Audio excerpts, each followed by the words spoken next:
احترام بزرگوں، دوستوں، بھائیوں،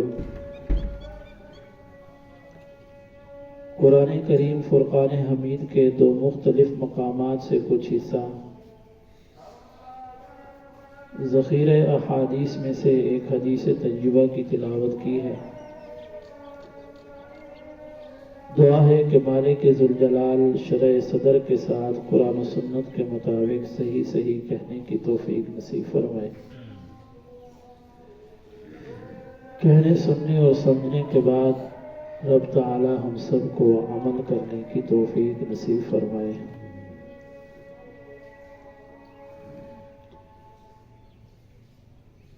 عیسوی سال کے اعتبار سے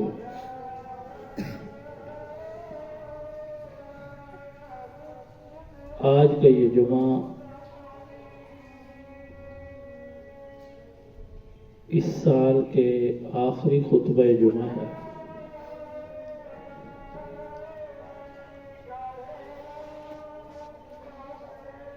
آئندہ آنے والا جمعہ اگلے سال کی تاریخ کے اندر آئے گا۔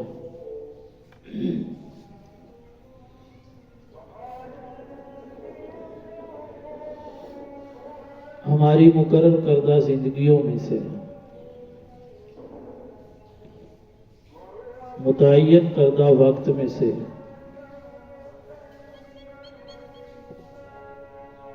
فیصلہ شدہ اوقات میں سے ایک سال کا وقت اور گزر چکا ہے۔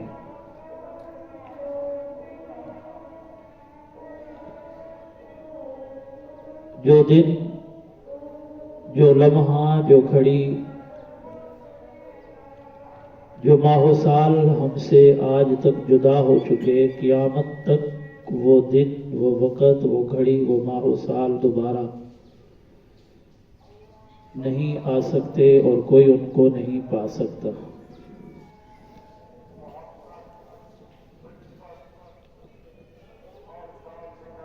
یہ جو سال ہم گزار چکے، اب اگر کوئی چاہے کہ اس سال کو دوبارہ پا لے تو وہ پا نہیں سکتا۔ اب یہ ہمیشہ کے لیے ہم سے جدا ہو گیا۔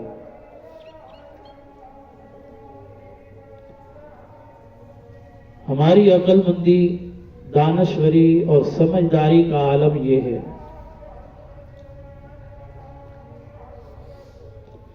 ایک طرف ہم اپنی زندگی کا ایک بہت بڑا وقت، بہت بڑا زمانہ، کئی ایام پر، مہینوں پر محیط ایک سال کا عرصہ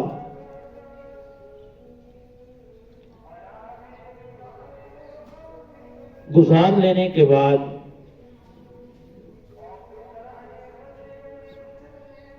یقیناً اپنی آپ بیتی پر نظر ہونے کے باوجود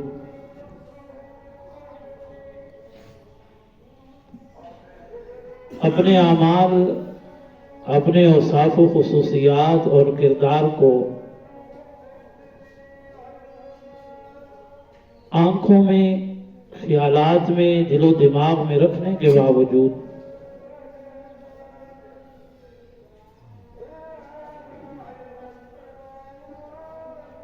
ہماری سمجھداری اور دانشوری یہاں تک آ پہنچی کہ ہم سال کے ہاتھوں میں جانے کے چلے جانے کے بعد ہم نئے سال کی مبارکبادیں، اس پر تقریبات، اس پر خوشیاں مناتے ہوئے نظر آتے ہیں، بجائے اس کے کہ ہم پچھلے سال کے بارے میں افسوس کرتے اور آئندہ سال کے بارے میں عزم مصمم کرتے۔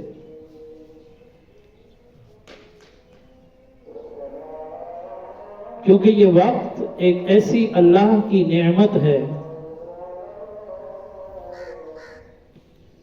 میرے آقا علیہ الصلوۃ والسلام نے ارشاد فرمایا، جب بندہ اللہ کے دربار میں پیش کیا جائے گا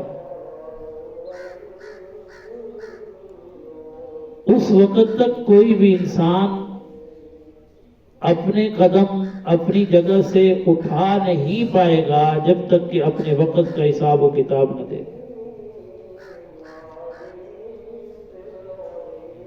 ہم نے تمہیں جوانی دی، جوانی کہاں پہ گزاری؟ مال دیا، کہاں سے کمایا، کہاں پر خرچ کر ڈالا؟ تجھے زندگی جیسی عظیم نعمت اور پھر اس میں وقت کی نعمت تجھے عطا کی، اور تو نے وہ کہاں پہ گزاری، کیسے گزاری؟ جب تک ان اوقات کا حساب و کتاب نہیں ہوگا۔ میرے آقا نے ارشاد فرمایا کوئی بندہ اپنی جگہ سے اپنا پاؤں ہٹا نہیں پائے۔ اب یہ رب کا فضل ہے، اس کی رحمت ہے کہ وہ سوال کرنے کے بعد شرمندگیوں سے بچا کر، رسوائیوں سے بچا کر، سرخرویاں نصیب فرما کر بندے کے جواب میں سستی غفلت کے باوجود اس کو بخش دے تو اس کو کوئی پوچھنے والا نہیں۔ لیکن ثم لتسألن یومئذ عن النعیم کے تحت بھی اللہ تبارک و تعالی یہی ارشاد فرما رہے ہیں کہ کوئی بھی نعمت جو ہم نے اپنے بندوں کو عطا کی ہے، جب تک اپنی نعمت کے عطا کردہ نعمت کے بارے کے اندر ہم سوال نہیں کر لیں گے، اس دن اس وقت تک کسی کا چھٹکارا نہیں۔ علماء نے قرآن و سنت کی روشنی کے اندر یہ بات بھی لکھی ہے کہ قیامت کے دن اللہ تبارک و تعالی انسان کے اعمال کا وزن کریں گے۔ کس صورت کے اندر ہوگا؟ بعض حضرات نے کہا ہے کہ جو اعمال ہیں ان اعمال کو ایک شکل دی جائے گی اور اس شکل کا وزن کیا جائے گا۔ جیسے کہ حدیث طیبہ کے اندر آتا ہے کہ قیامت کے دن سورۃ البقرہ محشر کے میدان میں ایک بہت بڑے اونٹ کی صورت کے اندر آئے گی، اور اس کی گردن اتنی لمبی ہوگی کہ محشر کے میدان کے اندر آخر تک کھڑا ہوا ایک ایک انسان پر اس کی نظر پڑے گی۔ جس نے اس کی تلاوت دنیا کے اندر کی ہوگی، وہ اونٹ بھاگتا ہوا اس بندے کے پاس پہنچے گا اور اس کو چلا کر اللہ کے دربار میں کھڑا کرے گا، اور وہ عرض کرے گا کہ یا اللہ میں سورۃ البقرہ ہوں جس کا کلام تو نے کیا تھا، میں سورۃ البقرہ ہوں جس کو آپ نے اپنے حکم سے جبرائیل امین کے ذریعے محمد الرسول اللہ صلی اللہ علیہ وسلم کی سینہ اطہر پر نازل کیا تھا۔ اس بندے تک میں پہنچی اور اس نے اس کی تلاوت کی ہے۔ آج کی دن دو کام کر لیجیے، یا تو مجھ کو اپنے کلام میں سے نکال دیجیے، یا پھر میری سفارش پر اس بندے کو جنت میں داخل کر دیجیے۔ میرے محبوب پیغمبر صلی اللہ علیہ وسلم نے ارشاد فرمایا سورۃ البقرہ وہ جو اونٹ کی شکل کے اندر رب تعالیٰ کے دربار کے اندر کھڑا ہوگا، اللہ ارشاد فرمائیں گے اے سورۃ البقرہ ہم تجھے اپنے کلام سے تو نہیں نکال سکتے۔ کیوں؟ لا تبدیل لکلمات اللہ، ہمارا کوئی فیصلہ بدلہ نہیں کرتا، ہم تمہیں کلام میں شامل کر چکے۔ اب دوسرا ہی کام ہو سکتا ہے کہ جس کو تو لے کر میرے دربار میں تو آئے گا، ہر اس بندے کی بخشش کا میں آج اعلان کرتا ہوں۔ تو پہلا کام میرے آقا علیہ الصلوۃ والسلام، علماء نے لکھا ہے کہ پہلا طریقہ وزن کا یہ ہوگا کہ اعمال کو شکل دی جائے گی۔ دوسرا طریقہ یہ ہوگا کہ صاحب عمل کو ایک ترازو کے اندر رکھا جائے گا، اس صاحب عمل کو ترازو میں رکھ کر دوسری طرف اس کے گناہوں کے دفاتر کو رکھ کر اس کا وزن کیا جائے گا۔ جیسے کہ مشہور حدیث ہے کنز العمال کی، میرے آقا علیہ الصلوۃ والسلام کے دربار کے اندر صحابہ بیٹھے، حضور علیہ الصلوۃ والسلام نے فرمایا کہ یہ کھجور کا درخت ہے سامنے، آپ میں سے کوئی ہے جو اس کھجور کے درخت پر چڑھ کر کھجوریں لا کر مجھے دیں؟ چھوٹے قد کے صحابی حضرت عبداللہ ابن مسعود اٹھے، عرض کے یا رسول اللہ صلی اللہ علیہ وسلم اگر آپ کی اجازت ہو تو میں لا کر دوں۔ اب کھجور کا درخت تناور ہوتا ہے، لمبا ہوتا ہے، کھجوریں بھی اوپر ہوتی ہیں۔ حضرت عبداللہ ابن مسعود رضی اللہ تعالیٰ عنہ نے نیچے چادر باندھ رکھی ہے، جب وہ کھجور پہ چڑھے تو وہ چادر ہٹی اور آپ کے ایک تو قد چھوٹا، دوسری صحت بھی تھوڑی، چھوٹی چھوٹی پنڈلیاں اور کمزور سی پنڈلیاں نظر آئیں تو صحابہ ہنس پڑے۔ حضور علیہ الصلوۃ والسلام نے پوچھا کیوں ہنستے ہو؟ کہا یا رسول اللہ وہ دیکھو حضرت عبداللہ ابن مسعود کی پنڈلیاں۔ میرے آقا علیہ الصلوۃ والسلام نے ارشاد فرمایا کہ تم عبداللہ ابن مسعود کی ان پنڈلیوں کو دیکھ رہے ہو، میں عبداللہ ابن مسعود کی پنڈلیوں کا مقام تمہیں بتاؤں، اگر اللہ تبارک و تعالیٰ قیامت کے دن عبداللہ ابن مسعود کی ان پنڈلیوں کو ایک پلڑے میں رکھ کر کائنات کی ہر چیز کو دوسرے پلڑے میں رکھ دے تو یہ بھاری۔ تو بعض علماء نے لکھا ہے کہ صاحب عمل کو بھی اللہ ہو سکتا ہے کہ ترازو میں رکھ کر اس کو توڑے۔ تیسرا کام علماء نے لکھا ہے کہ وہ تیسرا طریقہ یہ ہوگا کہ دفاتر ہوں گے نامہ اعمال کے، ہر انسان کے 3 دفتر پیش کیے جائیں۔ ایک دفتر کے اندر، ایک رجسٹر کے اندر انسان کے نیک اعمال لکھے ہوں گے، دوسرے دفتر اور رجسٹر کے اندر اس کے بد اعمال ہوں گے جو لکھے ہوئے ہوں گے۔ ان کا پہلے مقابلہ کیا جائے گا، تولا جائے گا، اگر نیکیاں بڑھ گئی تیسرا دفتر لایا جائے گا اور اس کے اندر وہ انعامات ہوں گے جو اللہ نے اپنے بندے پر کیے۔ گناہوں کے مقابلے کے اندر ان نعمتوں کے دفتر کو بھی رکھا جائے گا، پھر تولا جائے گا کہ نیک اعمال تو اگرچہ گناہوں سے بڑھ گئے ہیں، بھاری ہیں، کیا نعمتوں کے مقابلے کے اندر بھی اتنی عبادات ہیں کہ اس نے نعمتوں کے بدلے کے اندر اپنے آپ کو اللہ کی فرما برداری کے اندر کھپایا۔ تو وقت بہت بڑی نعمت ہے، اس نعمت کا حساب و کتاب ہوگا۔ جو سال ہم گزار چکے، اس سال کے اندر کئی گھڑیاں ہم نے استعمال کی، کئی دن ہم نے استعمال کی، کئی ماہ ہم نے استعمال کی، اس کے چلے جانے پر حالت تو یہ ہوتی جو طرز عمل صحابہ کا میرے آقا کا تھا، مہینہ گزرتا چاند پہ نظر پڑتی تو یوں دعا کرتے، اے اللہ پیچھے جو کچھ گزر گیا گزر گیا، جس حالت میں گزرا، حالانکہ عالم تو یہ تھا کہ رات کے آخری پہر میں جس صحابی کے دروازے پہ انسان جاتا تو ہر صحابی مصلی رسول پہ نظر آتا، جس حالت میں بھی گزرا، لیکن وہ چاند کو دیکھ کر نئے زمانے کی آنے پر یوں اللہ تعالیٰ سے دعا کرتے کہ یا اللہ یہ جو آنے والا زمانہ ہے اس کو میرے لیے امن والا اور ایمان والا بنا، امن بھی ہو اور ایمان بھی میرے ساتھ رہے، ایسا نہ ہو کہ پیچھے تو گزر گیا، آنے والا زمانہ میرے لیے بد امنی کا سبب بن جائے اور ایمان سے خالی ہونے کا سبب بن جائے۔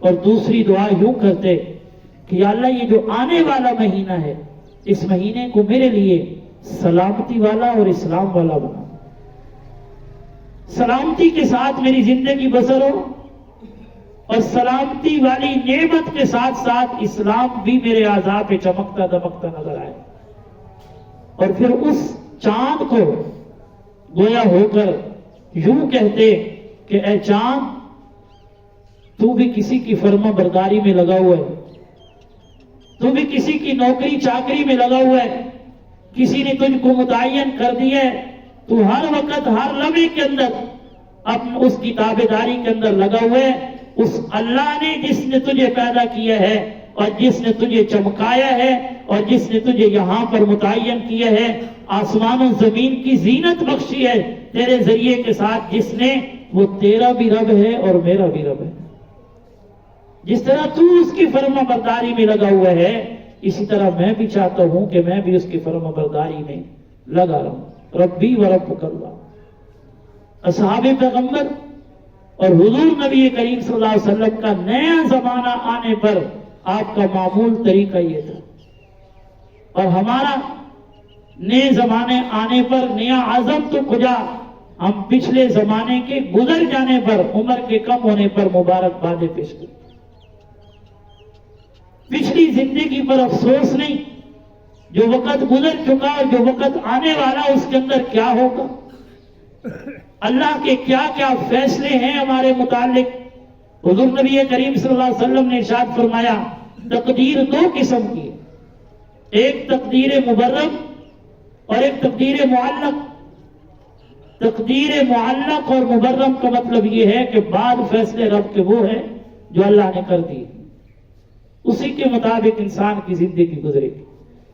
تقدیر مبرم کا مطلب یہ ہے کہ انسان کے لیے بعد فیصلے یوں کیے گئے ہیں، اگر یہ اپنی زندگی کے اندر فلاں دن یہ کام کرے گا اس کے بدلے کے اندر یوں ہوگا، اگر یہ کرے گا تو یوں ہوگا. وہ جو تقدیر مبرم ہے، معلق ہے، جو لٹکی ہوئی ہے، اس کے اندر کئی فیصلے ہو سکتے ہیں. حضور نے علیہ السلام نے فرمایا دو چیزیں اس تقدیر معلق کو بدل سکتی.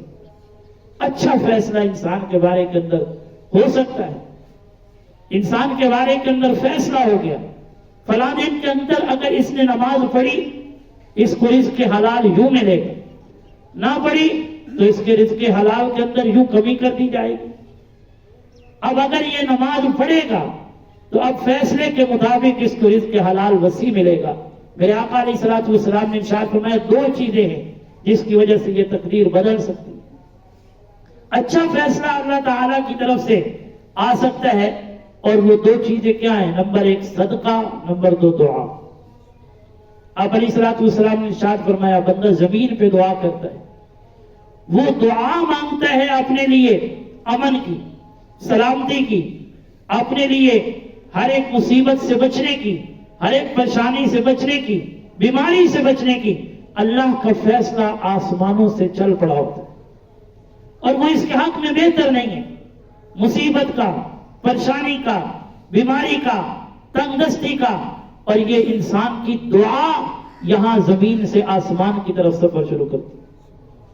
یہاں تک کہ اس دعا کا اور اللہ کا وہ فیصلہ جو اوپر سے آ چکا ہوتا ہے بندے کی طرف، فضا کے اندر دونوں ایک دوسرے کے ساتھ ملتے ہیں. دعا آڑ بن جاتی ہے اس آنے والی مصیبت پریشانی کے درمیان، اور وہ اس وقت تک اس کو روک کے رکھتی ہے جب تک کہ اللہ کا دوسرا فیصلہ اس بندے کے بارے کے اندر نہیں آ جاتا.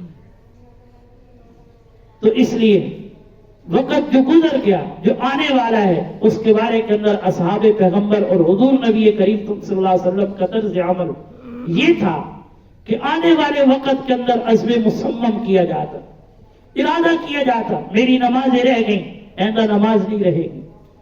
میرا فلاں عمل رہ گیا، آئندہ عمل نہیں رہے گا.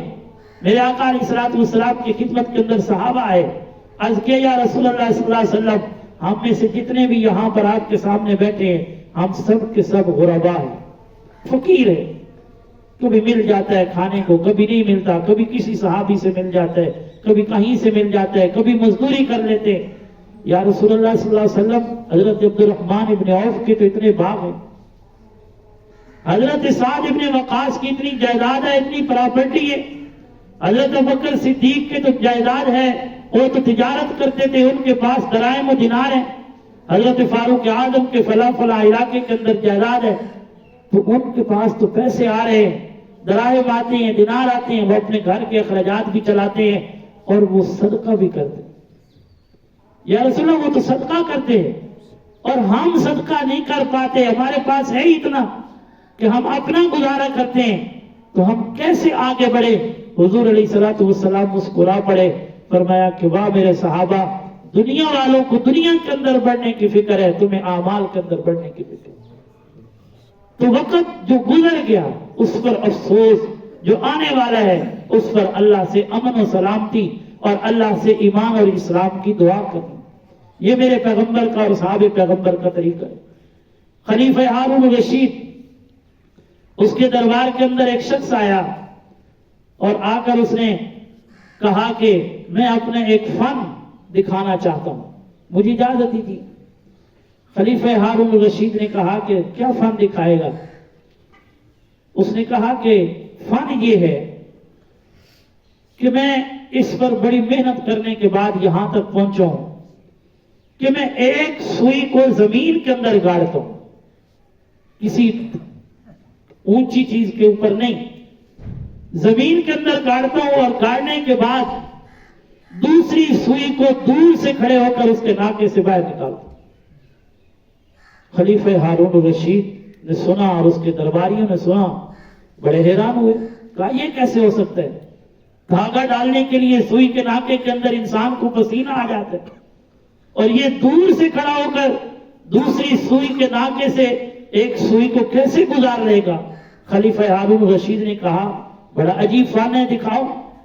اس نے زمین کے اندر سوئی کو ڈالا، اس کو گاڑا، دور کھڑے ہو کر ایک سوئی کو پھینکا اور اس کے ناکے سے گزار دیا۔ لوگوں نے واہ واہ کی تالیاں بجائیں، یہاں تک کہ صرف ایک سوئی نہیں، اس نے 10 سوئیاں اس طرح ہر ایک سوئی سے ایک ہی سوئی کے ناکے سے گزارتا رہا دور سے پھینک کر۔ خلیفہ ہارون الرشید بھی بڑا حیران ہوا، اس کے درباری بھی بڑے حیران ہوئے۔ جب یہ اپنا کرتب، یہ اپنا فن دکھا چکا، سب نے اس کے لیے بڑی تعریف دی۔ لوگوں نے کہا کہ اس کو انعام ملنا چاہیے۔ خلیفہ ہارون الرشید نے کہا کیوں نہیں، اس کو انعام دیا جائے۔ اعلان کیا کہ اس کو ہر سوئی کے گزارنے پر 1 درہم دیا جائے اور اس کو 10 کوڑے لگائے جائے۔ لوگ بڑے حیران کہ خلیفہ ہارون الرشید نے اس بندے کی محنت پر تو پانی پھیر دیا۔ پوچھا وزراء نے جو آپ کے مصائب تھے، قریبی تھے، انہوں نے پوچھا بادشاہ سلامت، عجیب فیصلہ فرمایا، جو اس نے کرتب اور فن دکھایا ہے، اس پر جو اس کی محنت لگی ہے، اس محنت کے بدلے میں ہم اس کو 10 دراہم دے رہے ہیں، اور جو اس ضائع، جو اس کیا ہے کام کے اندر اس نے اپنا وقت ضائع کر دیا، یہ کوئی کام تھا؟ نہ دنیا کا کوئی فائدہ نہ آخرت کا کوئی فائدہ۔ اس کام کے اندر جس نے یہ وقت ضائع کیا ہے، اس پر اس کو 10 دراہم لگائے جائے تاکہ اس کو پتہ چلے کہ وقت کتنا قیمتی ہوتا ہے، اس کو پتہ چلے کہ وقت کتنا قیمتی ہوتا ہے۔ ہم 1 سال کے اوقات گزار کر آگے، پتہ نہیں کتنے اوقات ایسے ہیں جو ہم نے کیا ہے لا یعنی اور فضول کاموں کے اندر گزار دی۔ حضور نبی کریم صلی اللہ علیہ وسلم نے ارشاد فرمایا، قیامت کے دن جنتی لوگ جنت کے اندر چلے جائیں گے، اللہ ہم سب کو بچائے، جہنمی لوگ جہنم کے اندر پہنچ جائیں گے۔ ایک جنتی اپنے محل کے اندر بیٹھا ہوگا کہ اچانک دروازہ کھلے گا اس کے محل کا، تو سامنے ایک بہت بڑا پرندہ اس کے سامنے سے گزر کر جا رہا ہوگا، اس کی نظر پڑے گی، اس کے دل کے اندر وہ دنیا کی بادشاہی حضرت سلیمان علیہ السلام کی یاد آئے گی کہ حضرت سلیمان علیہ السلام کو اللہ نے تخت دیا ہوا تھا، اور ایسا تخت تھا کہ اس پر بیٹھتے تو وہ ہوا کے اندر معلق ہوتا، وہ اڑتا، 1 رات 1 دن اور 1 رات کے اندر 1 مہینے کا وقت سفر طے کر لیتا، تو اس کے دل کے اندر وہ خیال آئے گا کہ دنیا کے اندر تو یہ بادشاہی نہیں ملی، کاش آج یہ جو پرندہ اتنا بڑا ہے جو میرے سامنے سے گزر کے گئے، کاش یہ آج میری سواری ہوتا، میں اس پر سوار ہو کے جنت کی سیر کرتا۔ میرے آقا علیہ الصلوۃ والسلام نے ارشاد فرمایا، ابھی اس کے خیالات اس کے اندر ہی ہوں گے کہ وہ پرندہ اڑتا ہوا اس کے محل کے دروازے کے پاس آ کر جہاز کی طرح بیٹھ جائے اور اپنی زبان سے، عربی زبان کے اندر کہے گا کہ اے سردار، ہم حاضر ہیں آپ کی سواری کے لیے، آپ تشریف لائیے، میری کمر کے اوپر بیٹھیے، میں آپ کو جنت کی سیر کروں۔ حضور علیہ الصلوۃ والسلام نے ارشاد فرمایا، وہ جنتی ایمان والا باہر نکلے گا، اس کی کمر کے اوپر بیٹھے گا، وہ اپنے درجے کی سیر کرے گا۔ اپنے درجے کی سیر کرنے کے بعد وہ پرندہ اس کو اڑاتا اڑاتا اڑاتا اپنے سے اوپر والے درجے کے اندر لے جائے گا۔ جب اپنے سے اوپر والے درجے کے اندر وہ انسان جائے گا، پریشان ہو جائے گا، واپس آئے گا، اپنے محل کے اندر پہنچے گا، لوگ اس کے جو حورے ہوں گی، غلمان ہوں گے، نوکر چاکر ہوں گے، پوچھیں گے آپ تو خوشی خوشی گئے تھے، آپ کے چہرے پہ غمگینی کیسی؟ تو وہ بندہ کہے گا اور تو کوئی غم نہیں ہے، اللہ نے سب کچھ دیا ہے، جو کچھ مجھے دیا ہے وہ بھی اس سے بڑھ کر ہے، لیکن جو اوپر والے درجے کے اندر ہے، کاش مجھے وہ مل جاتا، کاش مجھے وہ مل جاتا۔ تو اس وقت فرشتے آ کر بتائیں گے دنیا کے اندر جو تو نے فلاں فلاں فلاں وقت کو ضائع کیا تھا، اس وقت کے ضائع کرنے کی وجہ سے آج اس اوپر والے درجے سے تجھے نیچے والے درجے پر پہنچا دیا گیا۔ تو یہ اوقات جو سال کے ہم گزار آئے، اس پر ہمیں افسوس ہونا چاہیے، اور آنے والے اوقات کے بارے کے اندر رب کے حضور جیسے صحابہ کا طرز عمل تھا کہ یا اللہ آنے والا وقت ہمارے لیے امن والا اور ہمارے لیے ایمان والا، سلامتی والا، اسلام والا اور اللہ تعالیٰ کی فرم برداری والا بنا دے۔ اس دعا کے ساتھ آئندہ آنے والے سال کو ہم شروع کریں گے۔ یقیناً آنے والے اوقات ہماری زندگی کے اندر بہتر رنگ لائیں گے، نئے عزم اور نئے ارادے کے ساتھ شروع کریں گے کہ رب تعالیٰ کی فرم برداری اور اس کی تابعداری کے اندر زندگی گزاریں گے۔ اللہ انشاءاللہ توفیق نصیب فرمائیں گے۔ وما علینا الا البلاغ المبین۔